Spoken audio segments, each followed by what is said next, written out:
बिस्मिल्लाहिर्रहमानिर्रहीम अस्सलाम वालेकुम। Completed my MPhil International Relations from Minhaj University. I just want to put one suggestion. Like जब मैं अपनी रिसर्च कर रहा था तो क्योंकि जो हमारे जो सब्जेक्ट्स हैं या जो जिन चीज़ों को डील करते हैं तो मुझे अक्सर जो मुंडे ने अपना तारफ इंग्लिश च कराया, फिर इंग्लिश बोलन लगा थोड़ी जी, तो फिर उर्दू च आ गया। तो आंदा मैं जो तहकीक कर रहा हाँ इंटरनेशनल रिलेशन तो आलमी तलकात मेरा पसंदीदा मजमून है। मैं तो बहुत ज़्यादा किताबां भी पढ़िया ने, तो उंज भी मैं पढ़ता रहना सुनता रहना चीज़ां। तो जिहड़ी जुबान है मुंडे ने MPhil कीता है, मैं भी MPhil कीता है। तो जिहड़ी जुबान दे दो जुमले तुसी नहीं बोल सकते तो जे तुसी तहकीक किवें कर सकते हो? ਇਹ ਕਿਹੜੀ ਸਾਇੰਸ है? ਇਹ ਮੁੰਡਾ ਜਾਂ ਇੰਜ ਦੇ ਜਿੰਨੇ ਵੀ ਮੁੰਡੇ ਨੇ ਪਾਕਿਸਤਾਨ 'ਚ ਕੁੜੀਆਂ ਮੁੰਡੇ ਦੋ ਚਾਰ ਜੁਮਲੇ ਅੰਗਰੇਜ਼ੀ ਦੇ ਬੋਲਣਗੇ।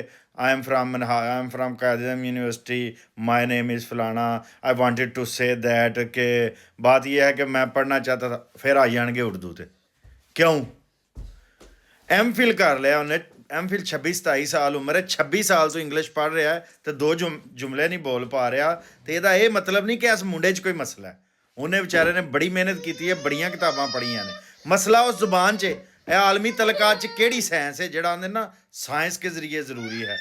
इंटरनेशनल रिलेशन अपनी जुबान च नहीं पढ़ाया जा सकता। यह मसला जिन्नी देर है मसला नहीं समझोगे पाकिस्तान च कोई मसला नहीं हल होएगा। तो वीडियो साझी करो ताकि ज़हनी गुलामी चो कौम निकले।